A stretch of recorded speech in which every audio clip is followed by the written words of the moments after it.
Le bruit de ma perceuse électrique résonnant dans ma chambre à 3 heures de l'après-midi aurait dû être mon premier indice. Je l'avais utilisé pendant 14 heures d'affilée sur le chantier Henderson, et les batteries étaient mortes comme des lapins écrasés. Pourtant, c'était bien là, ce son familier venait d'en haut, accompagné de bruits qui me retournèrent l'estomac comme un marteau de démolition à travers de la glace fine. Je laissai tomber ma sacoche d'outils au bas des escaliers. 22 ans de mariage, et Linda n'avait jamais montré d'intérêt pour les travaux. Satan, se plaignait-elle quand je laissais un tournevis sur le comptoir de la cuisine, mais apparemment elle avait trouvé quelqu'un prêt à lui apprendre les outils électriques. La porte de la chambre était entr'ouverte. Par l'interstice, je vis les jambes pâles de ma femme enroulées autour de Rick Donnelly, son ex-mari, le pompier chéri de la ville. Il s'y donnait à cœur joie sur le lit que j'avais construit de mes propres mains, utilisant la perceuse pour laquelle j'avais économisé pendant 3 mois. Mes objets personnels étaient éparpillés sur le sol comme s'ils n'avaient aucune importance. Des photos de mariage face contre terre. Mes bottes de travail jetées dans un coin.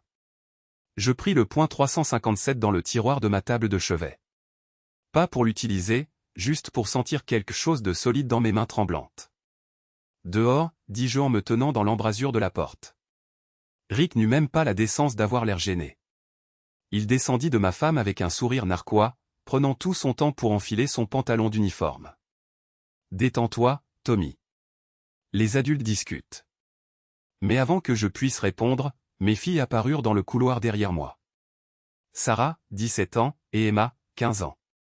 Les enfants que j'avais entraînés à la petite ligue, conduites au récital de danse et avec lesquels j'avais veillé la nuit quand elles faisaient des cauchemars. « Papa, tu n'es plus en charge de cette famille, » dit Sarah, sa voix froide comme le vent de janvier. « Oncle Rick est 2 fois plus homme que tu ne le seras jamais. » Je ne dis pas un mot, me contentais de sourire et de sortir. Le lendemain, elles reçurent un seul message de ma part. Mon téléphone explosa de 57 messages désespérés, tous me suppliant de revenir. Mais j'étais déjà parti. Le Sleepy Inn Hotel sentait le désinfectant et les rêves brisés. 48$ la nuit m'offrait un lit affaissé, une télévision avec 3 chaînes fonctionnelles et une vue sur la benne à ordures derrière le bar de Murphy. J'y vivais depuis 2 semaines, et le réceptionniste de nuit, un gars nommé Pet avec plus de tatouages que de dents, était devenu mon ami le plus proche. « Ta femme a appelé la réception, » dit Pet, faisant glisser une bière sur le comptoir. « Elle veut savoir si tu manges correctement. » Une attention touchante étant donné qu'elle me nourrissait de mensonges depuis des mois. « Tu vas y retourner. » J'ouvris la bière avec mon outil multifonction. « Oh, je vais y retourner. » Très bien. Juste pas comme elle le pense. Le plan commença à se former cette nuit-là. Rien de dramatique. Je suis charpentier, pas un héros de cinéma. Mes 22 ans dans la construction t'apprennent comment les choses sont construites, et plus important encore, comment elles s'écroulent. D'abord, il me fallait mes outils. Linda avait insisté pour que je les récupère pour le bien des filles, comme si elle me faisait une faveur. Mardi matin, je conduisis mon pick-up jusqu'à la maison que j'avais rénovée des fondations au toit, la maison où j'avais installé chaque luminaire, poncé chaque planche de plancher, peint chaque mur. La voiture de patrouille de Rick était garée dans mon allée comme s'il était chez lui. Je frappai à ma propre porte d'entrée. Linda ouvrit, vêtue d'une nouvelle tenue que je n'avais jamais vue, probablement achetée avec l'argent de notre compte joint. « Tommy, les filles sont contrariées par toute cette situation. Je suis là pour mes outils, rien d'autre. » Elle s'écarta et j'entrai dans mon salon. Rick était affalé sur mon canapé, les pieds sur ma table basse, regardant ma télévision.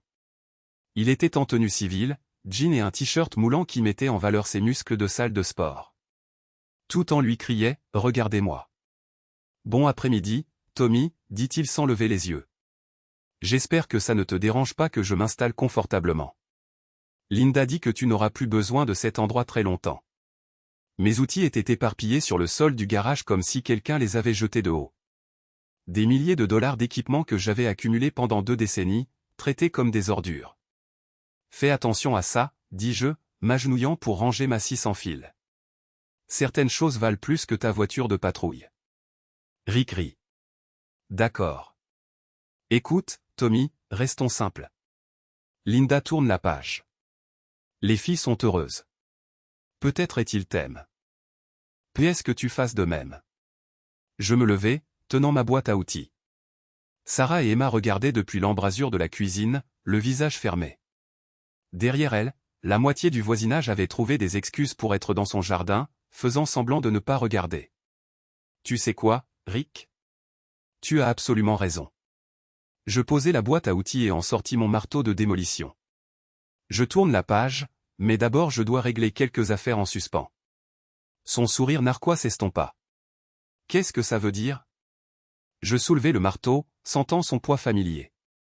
À quelle vitesse, selon toi, quelqu'un peut-il démolir ce qui a mis 20 ans à être construit? La couleur quitta son visage. Linda s'avança, sa voix perçante. Tommy, n'ose pas, détends-toi, dis-je en rangeant le marteau dans ma boîte. Je parle de recommencer. Table rase, nouvelle fondation. Mais en me dirigeant vers mon camion, j'aperçus le reflet de Rick dans mon rétroviseur latéral. Il parlait vite dans son téléphone portable, appelant probablement ses copains du commissariat. Bien. Qu'il pense que j'étais juste un autre ex-mari aigri faisant de vaines menaces. Il n'avait aucune idée du genre de fondation que je prévoyais de couler. La première véritable brèche dans leur vie parfaite apparut 3 jours plus tard. La fierté de Rick, une Camaro de 1979 restaurée dont il se vantait au bar de Murphy depuis des mois, a développé un mystérieux problème de peinture du jour au lendemain. Quelqu'un avait apparemment renversé du diluant industriel pour peinture sur le capot et le toit pendant qu'il était en service. Le genre de diluant qui ronge le vernis comme de l'acide ronge la peau. Fichu vandale, Rick le dit à quiconque voulait l'entendre. Probablement des gamins. J'acquiesçai avec sympathie lorsque l'histoire me parvint par Pet. C'est terrible. Une voiture de collection comme celle-là a dû lui coûter des milliers. Ce que je ne mentionnais pas, c'est que le diluant industriel pour peinture laisse des motifs distinctifs lorsqu'il est appliqué avec un certain type de pinceau. Celui que les entrepreneurs utilisent pour la préparation des surfaces. Celui que seuls les professionnels reconnaîtraient. Celui que Rick ne penserait jamais à chercher. Mais la voiture n'était qu'un apéritif. Le plat principal est arrivé quand j'ai découvert le véritable plan de Linda. J'étais allé dîner chez Murphy. Le plat du jour du mardi était le seul repas décent que je pouvais me permettre lorsque j'entendis Cathy, la meilleure amie de Linda, parler au barman. Linda a tout calculé, disait Cathy, ayant un peu trop bu. Le règlement du divorce, la garde, tout. Rick l'aide à documenter le comportement de Tommy. Tu sais, problème de colère, langage menaçant, conditions de vie inappropriées. Ma bière eut soudain un goût de sueur de bois. C'est malin, dit le barman. Le gars perd son calme, commence à faire des menaces. Le juge verra clair dans son jeu. De plus, Rick a des relations au tribunal. Son cousin travaille aux services familiaux. Linda va obtenir la maison, les filles, et la moitié des affaires de Tommy s'il reste quelque chose après les frais de justice. Ils rirent. Je finis ma bière et laissai $20 sur le bar. Dehors, je restai assis dans mon camion pendant 10 minutes, les mains tremblantes de rage. Non pas à cause de la trahison, je m'y attendais, mais à cause de ma propre stupidité. Pendant que je jouais à des farces de pacotille avec du diluant, il montait un dossier juridique pour détruire tout ce pour quoi j'avais travaillé. Il était temps de devenir sérieux. Mon beau-frère, Mike, était le seul membre de ma famille qui me parlait encore. Il travaillait de nuit à la papeterie et n'avait jamais aimé Rick, l'appelant « cet idiot génial » à chaque réunion de famille. Tommy, tu dois être malin là-dessus, dit Mike devant un café au restaurant. Linda a l'avantage. Rick a son insigne. Si tu t'en prends à eux directement, tu finiras me noter. Je ne m'en prends pas à eux, dis-je. Je vais m'en prendre à tout ce qu'ils pensent avoir gagné. Qu'est-ce que ça veut dire? Je sortis un carnet rempli de noms, de dates et de connexions que j'avais établis pendant des semaines. Les petites villes sont comme des toiles d'araignée. Touche un fil, toute la toile vibre. Linda a son emploi à la banque parce que Cathy l'a recommandé au directeur d'agence. Rick a ses heures supplémentaires parce que son sergent lui doit des faveurs. Leur cercle social entier est construit sur des services mutuels et des secrets partagés. Mike étudia le carnet. Jésus, Tommy, depuis combien de temps travailles-tu là-dessus? 2 semaines. C'est incroyable ce que tu apprends quand les gens pensent que tu n'es qu'un autre ex-aigri caché dans une chambre de motel. C'est un terrain dangereux. Je fermai le carnet. Tout comme rentrer chez moi et trouver un autre homme dans mon lit. Mike soupira. De quoi as-tu besoin? Rien d'illégal, rien de violent, juste un ami qui se souvient de ce que signifie la loyauté. Il acquiesça lentement. Quel est le premier pas? Cathy Morrison pense qu'elle est intouchable parce que son mari est l'adjoint du chef des pompiers, mais elle a un problème de jeu qu'elle cache depuis 2 ans. Le poker en ligne, plus précisément. Elle a perdu environ $8 000 le mois dernier seulement. Comment sais-tu ça? Parce qu'elle se vante de ses stratégies d'investissement à la banque, mais son compte courant raconte une autre histoire. Linda couvrait ses découverts, pensant que personne ne remarquerait. Mike siffla doucement. Et tu vas. Je vais m'assurer que les bonnes personnes découvrent exactement d'où Cathy a tiré son argent pour le jeu, ça détruira son mariage. Bien. Peut-être qu'elle réfléchira à 2 fois avant d'aider à détruire le mien. Mais Cathy n'était que le premier domino. J'avais de plus grands projets pour Rick et Linda. Le centre communautaire de Riverside accueillait son barbecue estival annuel le dernier samedi de juillet. La moitié de la ville s'y montrait pour les hamburgers, les potins et le genre de petite politique locale qui décide de tout, des élections du conseil scolaire au meilleur poste à la caserne des pompiers. J'arrivais avec un retard élégant, portant ma plus belle chemise et un sourire qui n'atteignait pas mes yeux. Linda et Rick tenaient salon près du stand de bière, entourés de leur foule habituelle d'admirateurs. Mes filles étaient assises à une table de pique-nique à proximité, ignorant ostensiblement mon arrivée. « Tommy » cria Bill Henderson, mon ancien patron. « Je ne m'attendais pas à te voir ici. »« Je n'aurais pas manqué ça, » dis-je, assez fort pour que la moitié de la foule entende. Rien de tel que de célébrer les valeurs communautaires avec les personnes qui comptent le plus. La tête de Linda tourna brusquement. Nos regards se croisèrent à travers 20 mètres d'herbe, et je levai ma bière pour un faux toast. Je me frayais un chemin à travers la foule, serrant des mains et échangeant des banalités. Tout le monde était au courant de la séparation. Dans une ville de 4000 habitants, tout le monde sait tout. Mais je jouais le rôle du mari blessé mais digne, acceptant les condoléances avec grâce. Ces choses arrivent, dis-je à Madame Patterson de la bibliothèque. Parfois les gens changent. Parfois ils montrent leur vrai visage. Vous le gérez bien, dit-elle en me tapotant le bras. Cela demande du caractère. Le caractère est important, acquiesçai-je.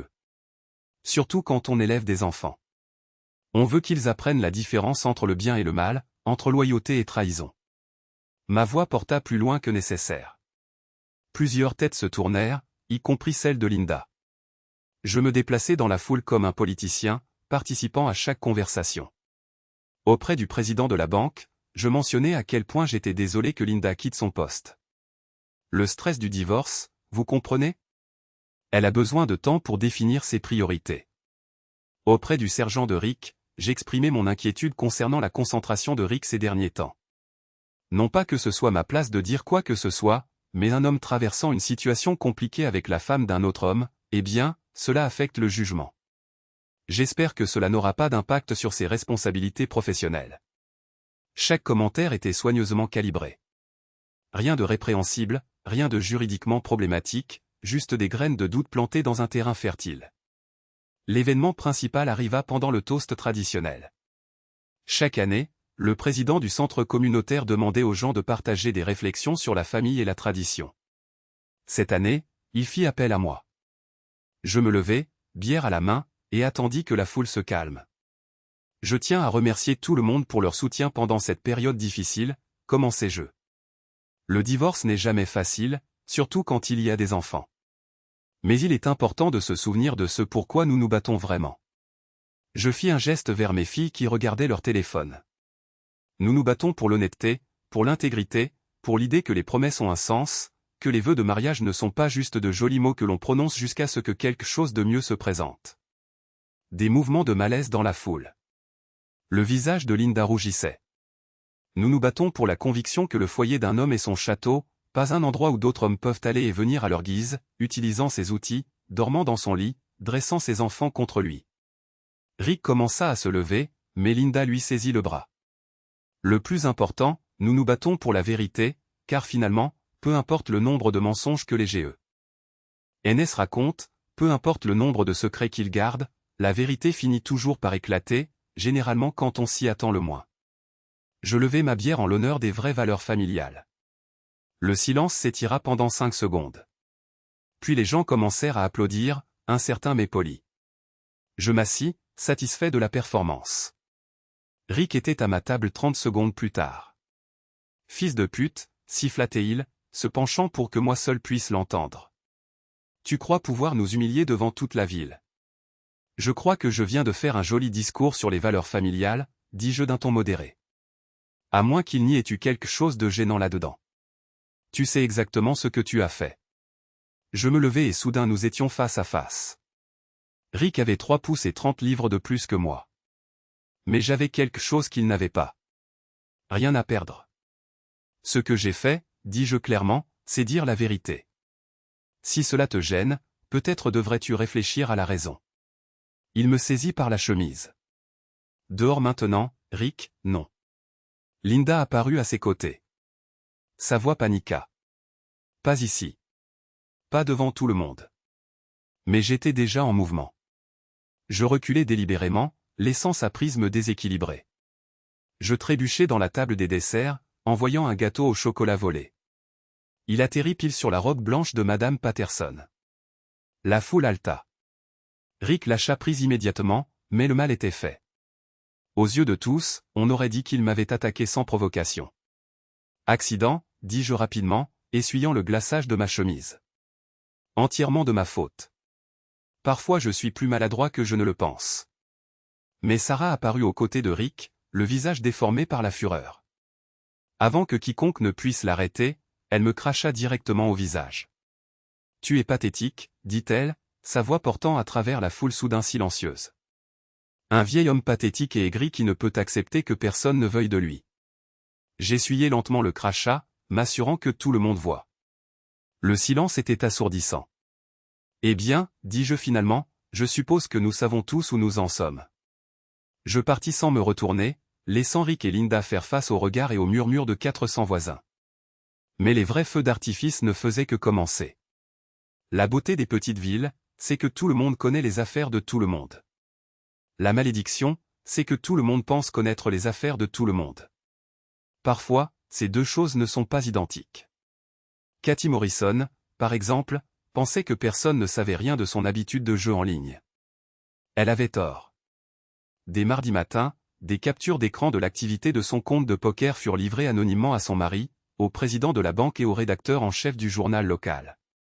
Le cousin de Rick, des services familiaux, pensait que personne ne savait qu'il fournissait des informations sur les affaires de garde à sa famille. Il avait également tort. Un tuyau soigneusement formulé au conseil de surveillance de l'État déclencha une enquête qui prendrait des mois à être résolue.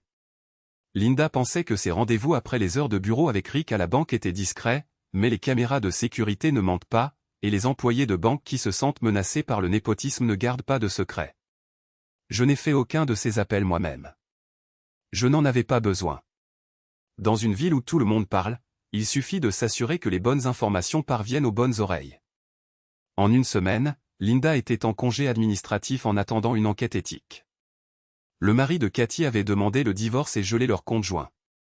Rick faisait l'objet d'un examen interne pour conduite inappropriée suite à une plainte citoyenne concernant son utilisation personnelle des ressources du département. Et j'étais toujours juste l'ex-mari aigri vivant dans un motel, ne faisant apparemment rien d'autre que de boire de la bière et de s'apitoyer sur son sort. Pete me trouva dans le bureau du motel, lisant la couverture médiatique locale des divers scandales.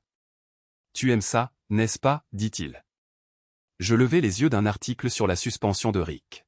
« Aimer quoi » Les regarder tous s'effondrer. Je pliai soigneusement le journal. « Pete, je suis un homme simple. Je travaille de mes mains. Je paie mes impôts. Et j'essaie de traiter les gens équitablement. Quand les gens ne me traitent pas équitablement en retour, eh bien, parfois l'univers a sa façon d'équilibrer les choses.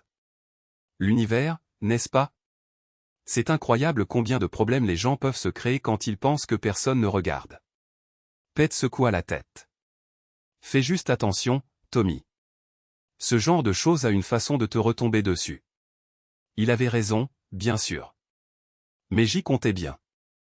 La première véritable brèche dans mon plan vint d'une source inattendue, mon propre ami Dave, qui fournissait discrètement des informations à Linda depuis le début de la séparation.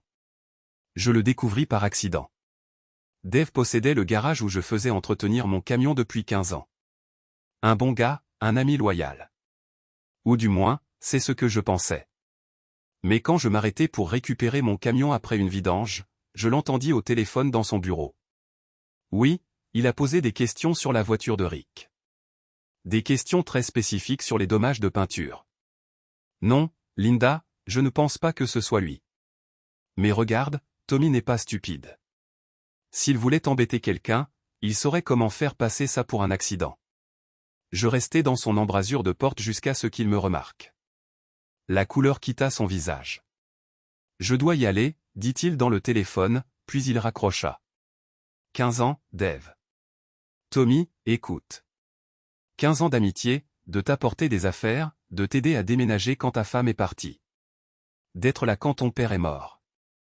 Il ne pouvait pas me regarder dans les yeux. Elle disait que tu faisais des menaces, que tu devenais dangereux. Je m'inquiétais pour toi, alors tu as décidé de m'espionner. Ce n'était pas comme ça. Alors, c'était comment? Il leva finalement les yeux. Elle a peur, Tommy. Vraiment peur. Elle pense que tu pourrais faire quelque chose de fou. Je ris, mais sans la moindre once d'humour. Dave, si je voulais faire quelque chose de fou, tu penses que je vivrais dans une chambre de motel à manger des sandwichs de station-service? Tu penses que je ferais des vidanges et la causette sur la météo? Alors qu'est-ce que tu fais? Je suis patient, dis-je. Je laisse les gens me montrer exactement qui ils sont. Et apparemment, tu viens de le faire. Je sortis sans mon camion. Je le laissai se demander quand je reviendrais le chercher. Mais la trahison de Dave m'a pris quelque chose d'important. J'étais à court d'alliés, et mes ennemis devenaient nerveux. Il était temps d'intensifier. La Henderson Construction Company m'avait fourni un travail stable pendant 12 ans. Bill Henderson était un patron juste et un homme décent, mais il était aussi un homme d'affaires avec une réputation à protéger. Quand Linda commença à répandre des histoires sur mon comportement erratique et mon potentiel de violence, Bill a dû prendre ses distances. Tommy, tu sais que je déteste ça, dit-il quand je m'arrêtai à son bureau. Mais Linda fait parler les gens, elle dit que tu pourrais être instable. Et tu les crois. Je crois que tu traverses un enfer, mais je crois aussi que tu es assez intelligent pour ne pas laisser ça détruire ta carrière. Je m'assis en face de son bureau, le même bureau où nous avions négocié des contrats et des primes pendant plus d'une décennie. Qu'est-ce que tu dis, Bill? Je dis que peut-être tu devrais prendre du temps. Remets tes idées en place. Laisse cette histoire de divorce se calmer. Tu me renvoies. Je te donne un congé sans solde, mais avec tous les avantages. Quand les choses se calmeront, tu auras trouvé quelqu'un d'autre pour faire mon travail. Il ne le nia pas. Je me levai. 12 ans, Bill, jamais manqué une échéance, jamais bâclé le travail, jamais causé le moindre problème. Mais Rick Donnelly chuchote aux bonnes oreilles et soudain, je suis inemployable. Ce n'est pas personnel. Tout est personnel. Je me dirigeai vers la porte, puis me retournai. Tu sais ce qui est drôle? Tu t'inquiètes que ma réputation affecte ton entreprise. Mais tu n'as jamais demandé ce que je pourrais savoir sur la réputation des autres. Qu'est-ce que ça veut dire? Je souris. Juste que les petites villes sont des endroits drôles, pleins de secrets. Certaines personnes pensent que leurs secrets sont en sécurité parce qu'elles ont des amis aux bons endroits. Mais les amis peuvent devenir des ennemis très vite quand l'argent est en jeu, je le laissai avec cette pensée. 2 jours plus tard, un tuyau anonyme est parvenu au Conseil du travail de l'État concernant la pratique de Henderson Construction de payer certains travailleurs au noir pour éviter les impôts et les coûts d'assurance. Rien dans lequel j'étais impliqué, mais beaucoup de choses que j'avais observées au cours de 12 ans. Bill passerait les 6 prochains mois à faire face à des audits et des amendes. Son entreprise survivrait, mais ses marges bénéficiaires non. Comme je l'ai dit, tout est personnel. La célébration annuelle de la journée des fondateurs de la ville était prévue le 3e week-end d'août. Manège, musique live, discours de politiciens locaux, et la moitié du comté se montrant pour manger des beignets et potiner sur leurs voisins. Lieu idéal pour une confrontation publique. Rick m'avait évité depuis l'incident du barbecue. Mais sa fierté était plus grande que son bon sens. Quand le bruit a couru que je posais des questions sur son emploi du temps, ses heures supplémentaires, et son utilisation des véhicules du département à des fins personnelles, il a décidé qu'il était temps d'en découdre. Le message est venu de Dave, de toutes les personnes. Rick veut te rencontrer au champ de foire samedi soir après le feu d'artifice. Il dit qu'il est temps de régler ça comme des hommes. Et qu'est-ce que tu lui as dit? Je lui ai dit que c'était un idiot. Tommy, c'est exactement ce que Linda a dit. Que tu cherches la bagarre. Peut-être que oui. Allez. Tu es plus intelligent que ça. Vraiment? Parce que de là où je suis, on dirait qu'être intelligent m'a valu une femme infidèle, des filles ingrates, et une ville pleine d'anciens amis qui pensent que je suis le problème. Dave secoua la tête. Ça ne résoudra rien. Peut-être pas, mais ça fera un bien fou. Le samedi arriva, gris et humide, avec une chaleur oppressive qui met les nerfs à vif. Je passais l'après-midi au carnaval, jouant le rôle du divorcé triste, essayant de renouer avec la vie communautaire. J'achetais de la barbe à papa que je ne mangeais pas, regardais des adolescents flirter sur le manège, et échanger des banalités maladroites avec des gens qui souhaitaient clairement que je reste à la maison. Linda et Rick arrivèrent pendant le concert du soir, entourés de leur entourage habituel. Mes filles étaient avec eux, toutes deux habillées comme si elles allaient en boîte de nuit plutôt qu'à une fête de village. Elles avaient grandi vite ces derniers mois. Ou peut-être que je n'y avais pas prêté attention auparavant. Je me positionnais près du stand de bière où j'aurais une vue dégagée sur la scène principale et un accès facile aux témoins. Rick me repéra immédiatement et commença à se frayer un chemin à travers la foule, jouant la galerie. « Regardez qui a décidé de se montrer », dit-il assez fort pour que les familles proches l'entendent. « Je pensais que tu serais trop gêné pour te montrer après la semaine dernière. J'habite ici aussi, Rick. J'ai autant le droit que n'importe qui. » D'accord, il s'approcha, sa chemise d'uniforme tendue sur sa poitrine. « Tu as droit à beaucoup de choses. La question est de savoir si tu les mérites. » Les gens commençaient à regarder. Bien. Les mériter. Je gardais ma voix posée. Raisonnable. Comme je mérite de rentrer chez moi et de trouver ma femme au lit avec son ex-mari. C'est entre toi et Linda. Vraiment? Parce qu'il me semble que tu en as fait l'affaire de tout le monde quand tu as commencé à dire aux gens que j'étais dangereux. Quand tu as commencé à répandre des histoires sur mon état mental, quand tu m'as fait virer de mon travail? Son visage rougit. Personne ne t'a fait virer. Tu t'es fait ça tout seul avec tes conneries paranoïaques. Paranoïaque? J'acquiesçai pensivement. C'est comme ça que tu appelles ça quand quelqu'un remarque que sa perceuse électrique est utilisée dans sa chambre par un autre homme. La foule autour de nous grandissait. Linda apparut à l'épaule de Rick, le visage tendu par l'embarras. « Tommy, s'il te plaît, dit-elle. Pas ici. Pas devant tout le monde. » Pourquoi pas ici? Tu n'as pas hésité à faire un spectacle quand tu le baisais dans ma maison. Tu n'as pas hésité à m'humilier devant nos filles. Ça suffit, dit Rick, s'interposant entre nous. Vraiment? Parce que je ne fais que commencer. Je sortis mon téléphone et ouvris l'application d'enregistrement vocal que j'utilisais depuis un mois. Vous voulez entendre quelque chose d'intéressant? C'est une conversation entre ma charmante épouse et son petit ami enregistrée il y a 3 nuits devant le bar de Murphy. Le visage de Linda devint blanc. Tu nous as suivis. Chérie, c'est une petite ville. Je n'ai pas besoin de vous suivre. J'ai juste besoin d'écouter. J'appuyai sur lecture.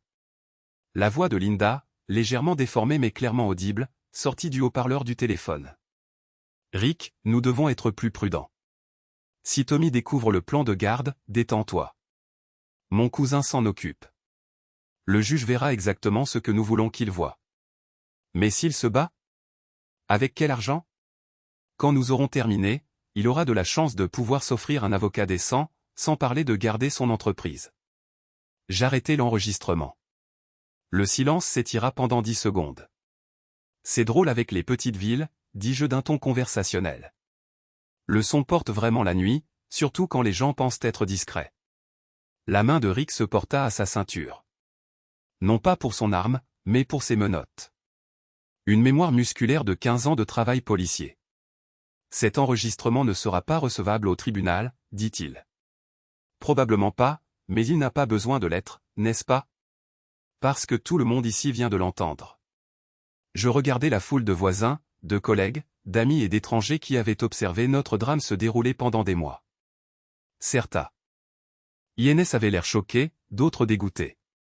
Quelques-uns semblaient avoir tout soupçonné depuis le début. Voyez, c'est ça le truc avec la vérité, continuai-je. Elle n'a pas besoin d'une salle d'audience. Elle a juste besoin d'un public. Rick se jeta alors sur moi, perdant finalement le contrôle. Mais j'étais prêt pour lui. Alors qu'il tentait de m'attraper par la chemise, je reculai et me déplaçai sur le côté, le laissant son élan le porter au-delà de moi. Son pied s'accrocha à un gobelet de bière jeté, et il tomba lourdement dans l'herbe, sa chemise d'uniforme remontant pour révéler un ventre pâle et le genre de sous-vêtements qu'on attendrait d'un homme essayant trop fort d'impressionner des femmes plus jeunes. La foule haleta. Quelques personnes rirent. Le téléphone de quelqu'un enregistrait assurément. Je me tins au-dessus de lui, ne lui offrant pas de l'aider à se relever. Tu sais quoi, Rick? Tu as raison sur une chose. J'ai perdu ma famille. J'ai perdu mon emploi. J'ai perdu ma maison, mes amis et ma réputation. Il se retourna, des taches d'herbe sur sa chemise, essayant de sauver une certaine dignité. Mais voici ce à quoi tu ne t'attendais pas, dis-je, ma voix portant à travers la foule soudain silencieuse. Tu ne peux pas détruire un homme qui n'a plus rien à perdre. Tu ne peux que le rendre dangereux. Je me tournai vers Linda, qui était figée par l'embarras. 22 ans, Linda. 22 ans. J'ai travaillé 60 heures par semaine pour te donner tout ce que tu voulais. J'ai construit cette maison de mes propres mains. J'ai élevé ces filles comme des joyaux précieux. Et quand les choses sont devenues difficiles, quand la romance s'est estompée et que la vraie vie a commencé, tu as décidé qu'il était plus facile de recommencer avec quelqu'un d'autre que de te battre pour ce que nous avions. Tommy, s'il te plaît. Mais tu sais ce qui est vraiment drôle? Tu pensais que tu faisais une meilleure affaire. Tu pensais que Rick était une sorte de prix. Je fis un geste vers Rick, qui se relevait enfin, le visage rouge de humiliation. Regarde-le, Linda. Vraiment? Regarde. C'est ça ton chevalier servant. Un flic d'âge moyen avec une bedaine et une crise de la quarantaine qui ne peut même pas rester debout quand quelqu'un n'est pas d'accord avec lui. Ça suffit, la voix de Sarah traversa la foule. Ma fille aînée se fraya un chemin à travers les curieux, le visage déformé par la fureur. Tu es pathétique. Maman est mieux sans toi. Peut-être qu'elle l'est, acquiesçai-je. Mais elle n'est pas mieux avec lui. Je me retournai vers la foule, dont la plupart enregistraient toujours avec leur téléphone. Voici ce dont personne ne veut parler. Rick Donnelly n'est pas un héros qui a sauvé ma femme d'un mauvais mariage. C'est un chasseur qui a vu une opportunité et l'a saisie. Il tournait autour de Linda depuis des mois, lui racontant qu'elle méritait mieux, que je ne l'appréciais pas. Tu ne sais pas de quoi tu parles, dit Rick. Mais sa voix manquait de conviction. Ah oui? Parle-leur des messages textes, Rick. Ceux que tu as envoyés pendant que je travaillais 12 heures par jour pour garder un toit au-dessus de nos têtes. Dis-leur comment tu l'as convaincu que le divorce était meilleur que la thérapie de couple, que recommencer était mieux que de résoudre les problèmes. Je sortis mon téléphone à nouveau. Ou mieux encore, laisse-moi leur raconter. Linda tenta de s'emparer du téléphone, mais je m'éloignai. Celui-ci date du 14 février, la Saint-Valentin.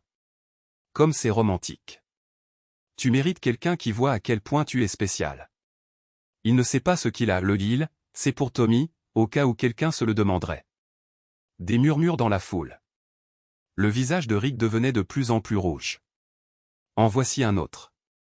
Quand tu seras prête à changer, je serai là. Je n'ai jamais cessé de t'aimer. C'est du 3 mars, le lendemain du dîner que Linda et moi avions eu pour fêter notre anniversaire. Arrête, murmura Linda. Mais je ne faisais que m'échauffer. Oh, celui-ci est mon préféré. Du 7 avril. Il est trop stupide pour voir ce qui est juste devant lui. Quand ce sera fini, nous montrerons à tout le monde à quoi ressemble une vraie relation. Je levai les yeux vers la foule, qui s'était élargie pour inclure la plupart des participants au festival. 37 messages textes entre février et mai. 37 messages d'un ex-mari à une femme mariée lui disant à quel point elle devait être malheureuse, à quel point la vie pourrait être meilleure, à quel point il serait facile de tout recommencer. Tu as fouillé dans mon téléphone, dit Linda d'un ton accusateur. J'ai réparé ton téléphone quand tu l'as fait tomber dans l'évier. Tu te souviens? Tu m'as remercié d'avoir sauvegardé toutes tes photos et tes messages. Sa bouche s'ouvrit et se referma sans un son. Mais voici le plus intéressant, continuai-je. Rick a divorcé 3 fois. 3 marias. GES, 3 échecs, 3 séries d'enfants qui ne lui parlent plus. Et Linda pensait que c'était l'homme avec qui construire un avenir. Ma vie personnelle ne te regarde pas, dit Rick, retrouvant enfin sa voix. C'est devenu mon affaire quand tu en as fait mon affaire. Quand tu as monté ma femme contre moi, empoisonné mes filles, coûté mon emploi et essayé de voler tout ce pour quoi j'avais travaillé. Je m'approchais de lui, assez près pour que lui seul puisse entendre mes prochains mots. Mais surtout, c'est devenu mon affaire quand tu as décidé que j'étais trop stupide pour riposter. Puis je levai la voix pour que tout le monde entende. Rick Donnelly, tu veux savoir ce que fait un vrai homme quand quelqu'un essaie de détruire sa vie? Il ne se plaint pas. Il ne fait pas de menaces. Il ne perd pas son calme et ne se ridiculise pas devant toute la ville. Je fis un geste vers l'uniforme taché d'herbe et l'apparence échevelée de Rick. Il se venge. La foule était complètement silencieuse maintenant, attendant la suite. Linda, tu veux savoir pourquoi je ne me suis jamais battu pour notre mariage? Pourquoi je ne t'ai pas supplié de revenir ou promis de changer ou fait un grand geste romantique? Elle me regarda fixement, des larmes commençant à lui monter aux yeux. Parce qu'un homme ne se bat pas pour quelqu'un qui a déjà décidé qu'il ne valait pas la peine qu'on se batte pour lui. Et un homme ne perd pas son temps avec quelqu'un qui préfère croire des mensonges à son sujet plutôt que de se souvenir de 22 ans de vérité. Je me tournai pour faire face à toute la foule, mais surtout, un homme ne laisse pas les autres écrire la fin de son histoire. Je sortis une enveloppe cartonnée que je portais et la tendis à Rick. Félicitations, Rick. Tu es signifié. Ses mains tremblèrent alors qu'il l'ouvrait. Qu'est-ce que c'est? Une ordonnance restrictive. Immédiatement effective. Tu n'as pas le droit de t'approcher à moins de 500 pieds de moi, de ma chambre de motel, ou de mon lieu de travail. Tu n'as pas un lieu de travail. Je souris. J'en ai un maintenant. Je monte ma propre entreprise de construction. J'ai déjà 3 contrats en poche, dont un avec le comté pour rénover le tribunal. Il s'avère que lorsque les gens voient un homme à terre se relever, ils respectent ça. Rick parcourait les documents juridiques, son visage devenant plus pâle. Cela inclut également une plainte officielle auprès de la police d'État concernant ton utilisation des ressources du département à des fins personnelles, ton implication dans une conspiration visant à manipuler les procédures de garde d'enfants, et ta violation de plusieurs règles d'éthique. Tu ne peux rien prouver de tout ça. Je n'ai pas besoin de le prouver. Je n'ai qu'à porter l'accusation. Laisse l'enquête faire la lumière sur les détails. Je me tournai vers Linda. Et ça, c'est pour toi. Je lui tendis une seconde enveloppe. Les papiers du divorce. Je ne réclame pas la maison. Tu peux la garder. Je ne réclame pas la garde. Les filles ont clairement fait leur choix. Je ne demande même pas de pension alimentaire. Ses mains tremblèrent alors qu'elle prenait l'enveloppe. Tout ce que je veux, ce sont mes outils, mon camion et ma liberté. Oh, et une dernière chose. Je regardais la foule de voisins et d'amis qui avaient assisté à la destruction de ma vie sans rien faire pour m'aider. Je veux que tout le monde ici se souvienne de ce moment.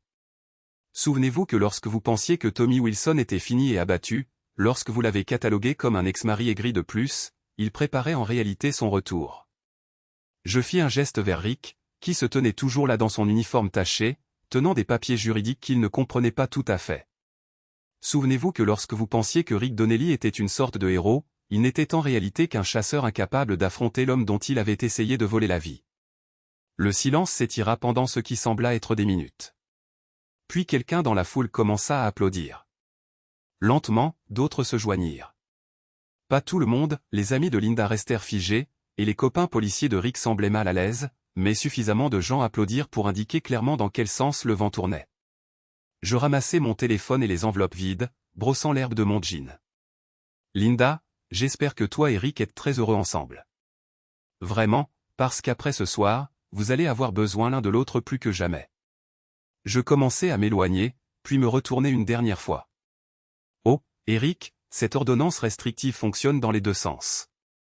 Tu t'approches de moi, tu me contactes, tu me regardes même de travers, et je te fais arrêter. Et contrairement à toi, j'ai des témoins qui diront la vérité sur ce qu'ils ont vu. Je traversai la foule, qui s'écarta pour me laisser passer. Derrière moi, j'entends. Et Linda pleurait et Rick essayait de sauver un peu de dignité en aboyant des ordres pour que les gens se dispersent. Mais je ne regardais pas en arrière. J'avais dit tout ce que j'avais à dire. Les retombées furent tout ce que j'avais espéré et plus violentes que ce à quoi je m'attendais. Dès lundi matin, la vidéo de l'humiliation de Rick était partout sur les réseaux sociaux. Quelqu'un l'avait montée avec une musique de cirque et postée sur YouTube avec le titre « Flic local tombe, ne peut pas se relever ». Elle avait 12 000 vues à midi. Linda s'était portée malade au travail, ou du moins avait essayé, mais son congé administratif était devenu une suspension dans l'attente d'une enquête, et le président de la banque lui avait clairement fait comprendre que son avenir au sein de l'entreprise était au mieux incertain. La situation de Rick était pire. L'enquête de la police d'État que j'avais déclenchée avec ma plainte avait mis au jour des irrégularités dans ses rapports d'heures supplémentaires, une utilisation douteuse des véhicules du département et, plus préjudiciable, des preuves qu'il partageait des informations confidentielles sur des affaires en cours avec Linda et ses amis. Mais les vrais dommages étaient sociaux. Dans une petite ville, la réputation est tout, et la leur était en ruine. Moi, en revanche, je connaissais une renaissance inattendue. Les 3 contrats de construction que j'avais mentionnés n'étaient pas imaginaires. Les problèmes juridiques de Bill Henderson avaient créé des opportunités pour d'autres entrepreneurs, et ma réputation de travail de qualité avait survécu au drame personnel. Pete du motel m'avait recommandé à son frère, propriétaire d'une petite société de développement immobilier. La nouvelle s'était répandue à partir de là. Plus important encore, les gens me voyaient différemment. Le narratif de l'ex-mari aigri que Linda et Rick avaient propagé n'a pas résisté à la réalité. Je ne me détruisais pas par l'alcool, je ne harcelais pas mon ex-femme, et je ne faisais pas de menaces. Je travaillais, payais mes factures et reconstruisais ma vie avec une dignité tranquille. Enfin, surtout tranquille. Tommy, tu dois voir ça, dit Pete, me faisant signe d'entrer dans le bureau du motel mercredi matin. Il avait son ordinateur portable ouvert sur le site web du journal local. Le titre était « Officier de police sous enquête pour violations éthiques ». Il ne le nomme pas spécifiquement, dit Pete, mais tout le monde sait de qui il s'agit. Je lus l'article par-dessus son épaule. Le cousin de Rick et les services sociaux avaient été suspendus dans l'attente de l'enquête que j'avais déclenchée. La banque avait lancé son propre examen interne des activités de Linda. Et le chef des pompiers, le mari de Cathy, avait demandé le divorce, invoquant des différends irréconciliables et une faute financière. « Tu as fait tout ça ?» demanda Pete. « Je n'ai rien fait, dis-je sincèrement. J'ai juste veillé à ce que la bonne information parvienne aux bonnes personnes au bon moment. »« Ce n'est pas rien. »« Non, acquiesçai-je. Ce n'est pas rien. » Mais même moi, je n'avais pas anticipé à quel point les répercussions se propageraient. Les dettes de jeu de Cathy Morrison étaient pires que ce que je pensais. Lorsque son mari a gelé leur compte, elle n'a pas pu effectuer ses paiements à des créanciers très impitoyables. Dès jeudi, elle demandait des prêts à toutes ses connaissances, prétendant avoir un problème de trésorerie temporaire. Linda, déjà aux prises avec sa propre crise financière, ne pouvait pas l'aider. Rick, confronté à une perte d'emploi potentielle et à des frais juridiques, n'avait pas d'argent à épargner. Le cercle social qui semblait si solide un mois auparavant s'effondrait sous le poids des secrets partagés et des récriminations mutuelles. Dave, mon ancien ami du garage automobile, est passé au motel vendredi soir. Tommy, il faut qu'on parle. J'étais assis dehors devant ma chambre, lisant un livre et profitant de la première soirée fraîche depuis des semaines. De quoi? Du pardon? D'aller de l'avant? Je marqua ma page dans le livre et levai les yeux vers lui. C'est ton idée cette conversation? Ou celle de Linda? Son visage s'empourpra. La mienne. Écoute, je sais que j'ai merdé. Je sais que j'ai trahi ta confiance, mais ce que tu fais là, cette campagne de vengeance, ça détruit la ville entière. Est-ce que c'est le cas? Ou est-ce que ça ne fait que révéler ce qui était déjà là? Le mariage de Cathy est terminé. Rick pourrait perdre son emploi. La carrière de Linda est finie. En quoi ça t'aide, tout ça? Je me levai, posant le livre. Dave, laisse-moi te demander quelque chose. Quand Linda répandait des mensonges disant que j'étais dangereux, tu m'as défendu? Quand Rick me faisait virer de mon travail, tu as pris ma défense? Quand mes propres filles me crachaient au visage et me traitaient de pathétique, l'un d'entre vous a-t-il pensé qu'il y avait peut-être une autre version de l'histoire? Il ne put soutenir mon regard. Tu veux parler de pardon? Continuai-je. Parlons-en. Vous avez tous pardonné à Linda d'avoir trompé son mari. Vous avez pardonné à Rick d'avoir séduit la femme d'un autre homme. Vous avez pardonné à mes filles d'avoir trahi leur père. Putain astérisque N, vous vous êtes même pardonné à vous-même d'être resté là à regarder ça se passer. C'est différent, n'est-ce pas? Parce qu'il me semble que le pardon ne coule que dans une seule direction dans cette ville. Tout le monde reçoit de la compréhension, des secondes chances et le bénéfice du doute. Mais quand Tommy Wilson se défend, soudain, c'est lui le méchant. Dave secoua la tête. Ce n'est pas se défendre. C'est la politique de la terre brûlée. Tu as raison, dis-je. C'est le cas, parce que c'est le seul langage que vous comprenez. Nous ne sommes pas tes ennemis, Tommy. Non. Alors, qu'êtes-vous? Il ouvrit la bouche pour répondre, puis la referma. Vous êtes des spectateurs, dis-je. Vous êtes des gens qui restent là à regarder de bons hommes se faire détruire, puis vous vous lamentez et parlez d'aller de l'avant quand ces hommes décident enfin de riposter. Je repris mon livre. J'en ai fini d'être compréhensif, Dave. J'en ai fini d'être le plus grand. J'en ai fini de faire semblant que ce qui m'est arrivé n'a pas d'importance parce que ça met les autres mal à l'aise. Alors, que se passe-t-il maintenant? Maintenant, vous vivez tous avec les conséquences de vos choix, tout comme j'ai dû vivre avec les miens. Il partit sans un mot de plus. Samedi matin apporta la plus grande surprise à ce jour. Sarah frappa à la porte de ma chambre de motel à 8 heures du matin, l'air de n'avoir pas dormi depuis des jours. « Papa, on peut parler ?» J'ouvris la porte plus grand, lui faisant signe d'entrer. Elle regarda la petite pièce. Lit défait, vêtements soigneusement pliés sur la commode, cafetière et plaques chauffantes sur la table de nuit. « C'est ici que tu as vécu. Ce n'est pas grand-chose, mais c'est à moi. » Elle s'assit sur le bord du lit, ses mains fermement serrées sur ses genoux. J'ai vu la vidéo du festival. Et j'ai entendu ce que tu as dit à propos des messages textes. J'attendis. J'ai fouillé le téléphone de maman hier soir, dit-elle doucement. Quand elle dormait. Je les ai trouvés, Sarah. Tous. Ça remonte à des mois, tout ce que tu as dit était vrai. Sa voix se brisa sur le dernier mot. Il la manipulait, lui disait ce qu'elle voulait entendre, lui faisait croire que tu ne nous aimais plus. Je m'assis sur la seule chaise de la pièce, me sentant soudain très fatigué. Ta mère a fait ses propres choix, Sarah. Rick ne l'a forcé à rien faire. Mais il a rendu les choses faciles. Il a fait en sorte que ça paraisse être la bonne chose à faire. Peut-être que c'était la bonne chose. Peut-être que ta mère est vraiment mieux sans moi. Elle leva brusquement les yeux. Tu crois ça? Je ne sais plus ce que je crois. Nous restâmes silencieux plusieurs minutes. Dehors, j'entendais la circulation reprendre alors que la ville se réveillait pour une autre journée de ragots et de récriminations. Je suis désolé, dit Sarah finalement. Pour ce que j'ai dit au barbecue, pour t'avoir craché dessus, pour tout. Tu protégeais ta mère. Je comprends ça. J'étais cruel. Oui, acquiesçai-je. Tu l'étais. Elle commença alors à pleurer, non pas les larmes de colère d'une adolescente, mais les sanglots profonds et déchirants de quelqu'un qui vient de réaliser à quel point elle a blessé quelqu'un qu'elle aime. Je voulais la réconforter, lui dire que ce n'était pas grave, que nous pouvions arranger ça, mais je ne pouvais pas, parce que certaines choses, une fois brisées, ne se remettent jamais exactement comme avant. Emma veut te voir aussi, dit-elle quand elle se fut contrôlée. Mais elle a peur. Peur de quoi? Que tu nous détestes maintenant? Que nous ayons tout gâché et que tu ne nous pardonneras jamais. Je pensais à la visite de Dave la veille, à ses paroles de pardon et d'aller de l'avant. Je ne vous déteste pas, dis-je prudemment. Mais je ne suis plus la même personne qu'il y a 6 mois.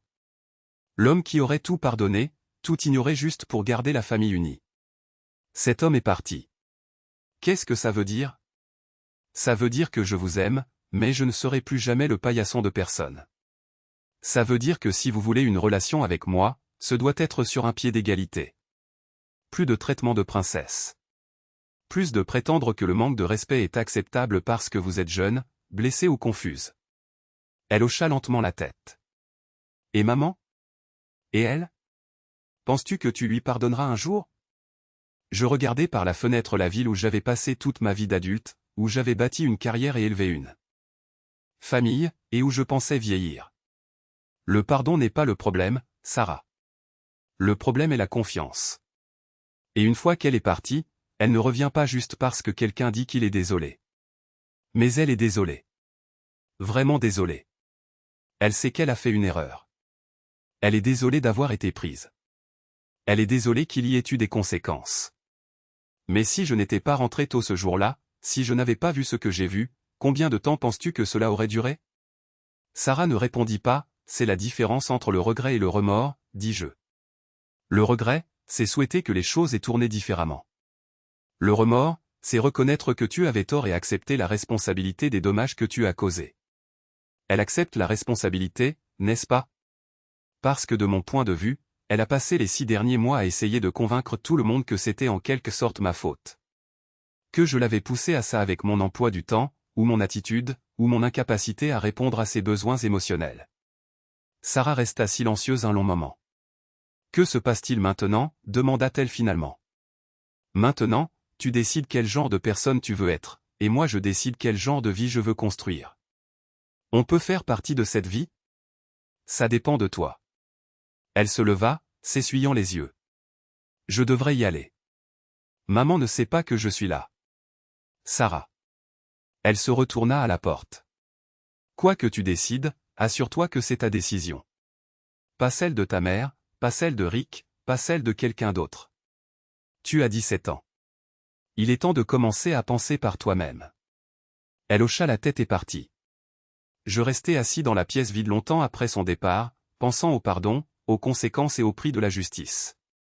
Le dernier acte commença le mardi suivant quand Rick se présenta sur mon nouveau chantier. Je travaillais sur la rénovation d'une cuisine pour un couple âgé du côté de la ville. De bonnes personnes qui m'avaient engagé grâce aux recommandations de clients satisfaits, pas parce qu'ils avaient pitié de moi. Le genre de travail dont j'avais toujours été fier, rendre la maison de quelqu'un meilleur, plus fonctionnelle, plus belle. La voiture de patrouille de Rick s'arrêta vers midi. Il resta assis là pendant 10 minutes, le moteur tournant, essayant de trouver le courage de sortir. Finalement, il s'approcha de la porte d'entrée. « Il faut qu'on parle », dit-il quand la propriétaire, Madame Chen, répondit à son coup. « En fait, non, lancez-je de la cuisine où j'installais de nouvelles ferrures de meubles. Vous vous souvenez de cette ordonnance restrictive? C'est une affaire officielle. » Je vins à l'embrasure de la porte, ma ceinture à outils autour de la taille, mes gants de travail à la main. Quel genre d'affaire officielle? Nous avons eu des signalements de mauvais traitements, de traques, de comportements menaçants. Madame Chen sembla confuse. Officier, Monsieur Wilson n'a été que professionnel. Il fait un travail magnifique dans notre cuisine. Madame, si vous pouviez juste sortir un instant. Non, dis-je fermement. Madame Chen, vous n'avez pas à aller nulle part. C'est votre maison. Le visage de Rick s'empourpra. Wilson, vous faites l'objet d'une enquête pour. Pourquoi? Avoir déposé plainte contre vous, exercer mes droits légaux, dire la vérité en public? Pour mauvais traitement, pour traque? Pour avoir proféré des menaces. Je sortis mon téléphone et appuya sur le bouton d'enregistrement. Quelle menace serait-ce? Officier Donnelly, vous savez ce que vous avez dit? Je sais ce que j'ai dit. J'ai dit à tout le monde la vérité sur ce que vous et ma femme avez fait. Je vous ai signifié des documents légaux dans un lieu public. J'ai exercé mon droit constitutionnel à la liberté d'expression. Vous m'avez menacé quand, où, devant des témoins qui peuvent témoigner de ce qui a été dit exactement. Il réalisa immédiatement son erreur. Toutes les menaces qu'il prétendrait que j'avais faites devraient être étayées par des témoignages de témoins. Et les témoins avaient tous entendu la même conversation que j'avais enregistrée. Vous essayez de détruire ma vie, dit-il, sa voix légèrement chevrotante. Non, Rick. J'essaie de reconstruire la mienne. Il y a une différence. Madame Chen semblait de plus en plus mal à l'aise. Peut-être que vous, messieurs, pourriez continuer cette discussion dehors. Bien sûr, dis-je. L'officier Donnelly s'apprêtait à partir, n'est-ce pas, Rick? Ce n'est pas fini. Oui, dis-je doucement. Ça l'est. Il resta là un instant de plus, puis fit demi-tour et retourna à sa voiture de patrouille, mais au lieu de partir, il resta assis là pendant 20 minutes, observant la maison. J'appelai son sergent. Sergent Murphy, ici Tommy Wilson. L'officier Donnelly est actuellement garé d'Eve. ANT mon lieu de travail en violation d'une ordonnance restrictive. J'apprécierais que vous envoyiez quelqu'un pour le faire partir avant que je ne doive déposer une autre plainte. Rick était parti en moins de 5 minutes. Madame Chen me versa un verre de thé glacé et s'assit à sa table de cuisine. Monsieur Wilson, j'espère que cela ne vous dérange pas que je vous demande, mais de quoi s'agissait-il? J'expliquai la situation dans les grandes lignes. L'affaire, le divorce, les mauvais traitements, les actions en justice. Elle écouta sans juger, hochant occasionnellement la tête. Vous savez, dit-elle quand j'eus fini, mon mari m'a trompé une fois, il y a 20 ans. Je suis désolé. Nous avons réglé ça, sommes allés en thérapie, avons reconstruit notre confiance, sommes restés ensemble, mais ce fut un travail difficile. Et cela n'a fonctionné que parce qu'il était vraiment plein de remords et que j'étais prête à pardonner. Pourquoi me racontez-vous cela? Parce que l'expression clé est « prête à pardonner ». Vous ne pouvez pas forcer le pardon, pas plus que vous ne pouvez forcer l'amour. Et vous ne pouvez pas reconstruire la confiance sans que les deux personnes veuillent la reconstruire. J'acquiesçai. C'est ce que j'ai dit à ma fille. Votre fille est venue vous voir hier. Elle commence à voir clair dans les mensonges que sa mère a racontés. Madame Chen sourit. Les enfants sont résilients. Ils finissent généralement par découvrir la vérité. Je l'espère. Que ferez-vous si elle le fait? Si vos deux filles veulent de nouveau une relation avec vous? J'y pensais pendant que je mesurais la prochaine porte d'armoire. Je suppose que je découvrirai quel genre de père je suis quand je n'essaie pas de toujours satisfaire tout le monde. L'appel arriva jeudi soir. Linda pleurait si fort que je pouvais à peine la comprendre. Tommy, s'il te plaît. J'ai besoin d'aide. J'étais allongé sur mon lit de motel, lisant et profitant du calme et de la tranquillité. Quel genre d'aide? Rick a été arrêté. Je me redressai. Pourquoi? L'enquête. Ils ont trouvé des preuves qu'il acceptait des pots de vin d'entrepreneurs qui voulaient un traitement favorable sur les rapports d'inspection. Ça remonte à des années. Je n'étais pas au courant. Mes plaintes avaient déclenché une enquête plus large qui avait mis au jour une corruption que je n'avais jamais soupçonnée. Qu'est-ce que ça a à voir avec moi? Ils pensent que j'étais impliqué à cause de mon travail à la banque. Ils pensent que je l'aidais à blanchir l'argent. L'étais-tu? Non. Je jure, Tommy, je n'en savais rien. Mais tu savais que son cousin manipulait des affaires de garde d'enfants. Tu savais qu'il utilisait les ressources du département pour des affaires personnelles. Tu savais beaucoup de choses que tu n'as pas signalées. Silence à l'autre bout du fil. Tommy, il parle de charges criminelles, de conspiration. Je pourrais aller en prison. Tu devrais appeler un avocat. Je n'ai pas les moyens d'un avocat. La banque m'a viré. Les biens de Rick sont gelés. Je n'ai pas d'argent. Tu as la maison. La maison a un prêt immobilier, des factures et des impôts. Je n'arrive pas à suivre les paiements. Je me rallongeai, fixant le plafond taché d'eau. Qu'est-ce que tu veux de moi, Linda? Je veux que tu leur dises que je n'étais pas impliqué. Que je ne savais rien des pots de vin. Comment le saurais-je? Parce que tu me connais. Tu sais que je ne suis pas une criminelle. Vraiment? Parce qu'il y a 6 mois, je pensais savoir que tu ne me tromperais pas non plus. Elle se mit à pleurer plus fort. S'il te plaît, Tommy. J'ai peur. Tu devrais. Tu n'as plus aucune compassion? Aucune pitié? Je réfléchis longtemps à cette question. Tu sais ce qu'est la compassion, Linda? La compassion, c'est travailler 60 heures par semaine pour subvenir aux besoins de ta famille et ne jamais te plaindre. La compassion, c'est construire une maison de tes propres mains pour que ta femme et tes filles aient un foyer magnifique. La compassion, c'est rester fidèle à quelqu'un même quand il te prend pour acquis. La pitié, Linda, c'est donner à quelqu'un le bénéfice du doute quand il ne le mérite pas. La pitié, c'est pardonner à quelqu'un qui te blesse profondément. La pitié, c'est s'éloigner d'un combat que tu pourrais gagner parce que tu aimes trop quelqu'un pour le détruire. Tu as raison. Tu as absolument raison. Et j'ai tout gâché. Oui, tu l'as fait. Tu ne peux pas trouver dans ton cœur de me pardonner, de m'aider. Je fermais les yeux, me souvenant de l'homme que j'étais. L'homme qui aurait tout laissé tomber pour la sauver, même après ce qu'elle avait fait. Linda, je t'ai donné 22 ans de compassion et de pitié. Je t'ai donné tout ce que j'avais. Et quand les choses sont devenues difficiles, quand la passion s'est éteinte et que la vraie vie s'est installée, tu as tout gâché pour une fantaisie avec un flic corrompu qui t'a vu venir à des kilomètres. Je sais. Je sais que j'ai été stupide.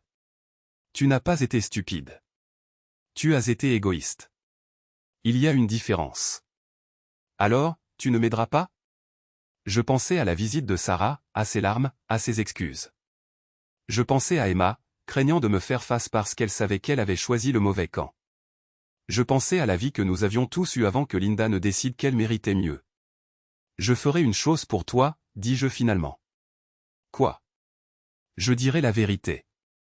Si les enquêteurs me demandent ce que je sais de ton implication dans les activités de Rick, je leur dirai exactement ce que j'ai observé. Rien de plus, rien de moins.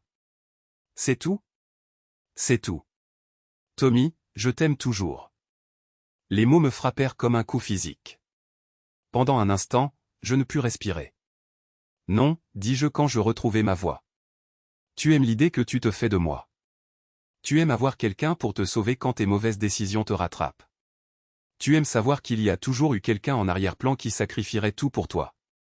Ce n'est pas vrai, n'est-ce pas? C'est quand la dernière fois que tu m'as demandé comment j'allais? Quand est la dernière fois que tu as fait quelque chose pour moi qui ne t'a pas bénéficié? Quand est la dernière fois que tu as pensé à ce que je voulais, à ce dont j'avais besoin ou à ce dont je rêvais? Elle ne répondit pas, tu ne m'aimes pas, Linda. Tu aimes la sécurité que je représentais, le filet de sécurité que je t'offrais, le soutien inconditionnel sur lequel tu pouvais compter. Peu importe à quel point tu me traitais mal. Je veux arranger les choses. On ne peut pas arranger les choses. Certaines choses, une fois brisées, ne peuvent pas être réparées. Je raccrochai et éteignis mon téléphone. La confrontation finale eut lieu exactement là où je m'y attendais, au bar de Murphy, un vendredi soir, où les amis et les partisans de Rick s'étaient réunis pour noyer leurs soucis et préparer leur vengeance. Je n'avais pas l'intention d'y aller. Je dînais au restaurant, m'occupant de mes affaires, quand Dave fit irruption, l'air paniqué. Tommy, tu dois quitter la ville ce soir. Pourquoi? Rick a été libéré sous caution. Il est chez Murphy avec la moitié du service d'incendie et 3 flics hors service. Ils boivent beaucoup et parlent de te donner une leçon. Je finis mon café, laisser de l'argent sur la table et me lever. Où vas-tu? Chez Murphy. Tu es fou? Ils vont t'éliminer. Non, dis-je calmement. Ils vont essayer de m'intimider. Il y a une différence. Tommy, ce ne sont pas des gens rationnels. Rick a tout perdu. Son emploi, sa réputation, sa liberté. Il n'a plus rien à perdre. Bien. Alors nous sommes enfin quittes. Je parcourus les 3 pâtés de maison jusqu'à chez Murphy. Dave me suivait à la traîne, me suppliant de reconsidérer ma décision. Le bar était bondé pour un vendredi soir, avec le mélange habituel de travailleurs de car, de retraités et de personnes qui n'avaient nulle part ailleurs où aller. Rick et ses partisans avaient réquisitionné le coin arrière. 6 hommes à divers stades d'intoxication, nourrissant leurs griefs. Ils se turent quand j'entrai. Je commandai une bière et trouvai un tabouret vide au bar, m'asseyant délibérément dos à eux. Dans le miroir derrière les bouteilles, je pouvais voir Rick chuchoter avec insistance à ses compagnons. Le premier mouvement arriva après environ 10 minutes. L'un des policiers hors service, un gars nommé Stevens que je connaissais depuis le lycée, s'approcha du bar. « Wilson, tu dois partir. » Je pris une gorgée de ma bière. « Pays libre, Stevens. »« Bar libre. »« Pas ce soir. »« Ah non. »« Tu me menaces, officier Stevens ?» Parce que je devrais mentionner que j'enregistre cette conversation. Je levai mon téléphone. Le voyant rouge clignotait. Son visage pâlit. « Éteins ça. »« Non, dis-je. »« Éteins ça. » Et moi, j'ai dit non. La barmaid, une femme âgée nommée Rose, qui servait des boissons chez Murphy depuis 20 ans, s'interposa entre nous. « Stevens, tu es saoul. Rentre chez toi. »« Rose, ce ne sont pas tes affaires. C'est mon bar. Ça en fait mes affaires. » Stevens regarda autour de lui, soudain conscient que toutes les conversations dans l'établissement avaient cessé. Tout le monde regardait, et la plupart avaient leur téléphone sorti. « Wilson, ce n'est pas fini. »« Oui, dis-je assez fort pour que tout le monde entende. »« Ça l'est. » Stevens se retira dans le coin arrière, mais le mal était fait. Chaque personne dans le bar venait de voir un officier de police menacer un citoyen privé sans aucune raison légale. La deuxième tentative fut plus subtile. L'un des amis pompiers de Rick, un gars nommé Johnson, entama une conversation avec moi sur le travail. « J'ai entendu dire que tu faisais des rénovations de cuisine maintenant, dit-il, s'installant sur le tabouret à côté du mien. C'est exact. Tu as beaucoup de travail? Assez. C'est bien. Bien sûr, les travaux de rénovation peuvent être dangereux. Il y a beaucoup de façons dont un travail peut mal tourner. Problèmes électriques, fuite de gaz, les accidents arrivent. Je me tournai pour lui faire face. Johnson, tu menaces ma subsistance? Je fais juste la conversation. Parce que ça sonne comme si tu suggérais que mes chantiers pourraient connaître de mystérieux accidents. Je n'ai pas dit ça. Bien, parce que menacer les affaires de quelqu'un serait de l'extorsion, ce qui est un crime, et comme j'enregistre cette conversation, toutes les menaces que tu ferais seraient admissibles au tribunal. La bière de Johnson exigea soudain toute son attention. La dernière tentative vint de Rick lui-même. Il avait pris son courage à deux mains pendant une heure et ses amis l'avaient encouragé. Finalement, il se leva et se dirigea vers le bar.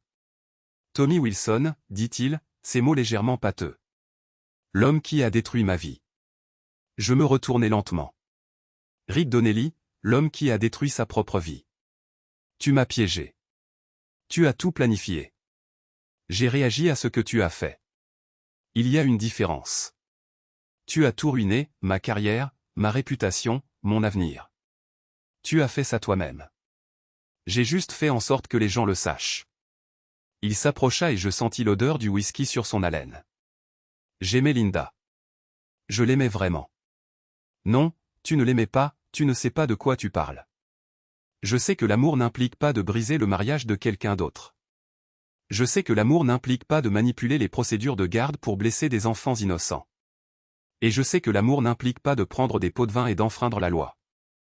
Espèce de sale hypocrite. Tu penses que tu es meilleur que moi. Je pense que je suis plus honnête que toi. Honnête? Il rit amèrement. Tu as détruit la moitié de la ville avec ta petite campagne de vengeance. J'ai dit la vérité. Si ça a détruit des gens, peut-être n'aurait-il pas dû vivre des mensonges. Tu es un homme aigri et vindicatif qui ne peut pas laisser le passé derrière lui. Peut-être, mais je ne suis pas un flic corrompu qui vend son intégrité pour de l'argent. Ça fit mouche. Le visage de Rick devint rouge et ses mains se serrèrent en poing. Dehors, dit-il. Tout de suite. Non. Quoi? J'ai dit non. Tu veux te battre, Rick? Tu devras le faire ici, devant tous ces témoins, pendant que j'enregistre tout sur mon téléphone. Il regarda autour du bar, soudain conscient du nombre de personnes qui regardaient, du nombre de téléphones pointés dans sa direction. Tu es un lâche. Je suis un homme qui a appris l'importance des témoins. Ce n'est pas fini, Rick, dis-je, me levant et lui faisant face directement. Regarde autour de toi. Vraiment. Regarde, ta carrière est finie. Ta réputation est détruite. Tu fais face à des accusations criminelles qui te mettront probablement en prison. Linda est fauchée, sans emploi et fait face à ses propres problèmes juridiques. Tes amis te désertent. Ton avenir a disparu. Je fis un geste vers le bar. C'est ça. C'est tout ce qui te reste. Des menaces d'ivrogne dans un bar de petite ville, devant des gens qui te respectaient autrefois. Est-ce vraiment comme ça que tu veux que ça se termine? Pendant un instant, quelque chose comme une lueur de lucidité passa dans ses yeux. Il regarda ses soi-disant partisans, dont la plupart évitaient son regard. Il regarda les autres clients qui enregistraient son humiliation pour la postérité. Il se regarda lui-même dans le miroir derrière le bar, ébouriffé, ivre, désespéré. J'avais tout, dit-il doucement. Non, corrigeai-je. Tu avais l'illusion de tout. Et les illusions ne durent pas, je finis ma bière et laissai de l'argent sur le bar. Bonne nuit, Rick. Bonne chance avec le procès. Je sortis du bar de Murphy et entrai dans l'air frais de la nuit. Derrière moi, j'entendais des disputes, le raclement des chaises, quelqu'un appelant au calme, mais je ne regardais pas en arrière. Il n'y avait plus rien à voir. 6 mois plus tard, je mettais les dernières touches à la rénovation d'une salle de bain quand mon téléphone sonna. Le nom de Sarah apparut sur l'écran. Papa, tu es occupé? Je termine juste un travail. Qu'est-ce qui se passe? Emma et moi nous demandions si tu voudrais dîner avec nous quelque part de sympa. C'est notre régal. Je posais mon outil et reculais pour admirer mon travail. Coin parfait, ligne nette, tout de niveau et d'équerre. Le genre de travail qui durerait. Juste nous trois. Juste nous trois. Quelle est l'occasion? Avons-nous besoin d'une occasion pour dîner avec notre père? Je souris. Je suppose que non. Quand et où? Samedi soir. Ce nouveau restaurant.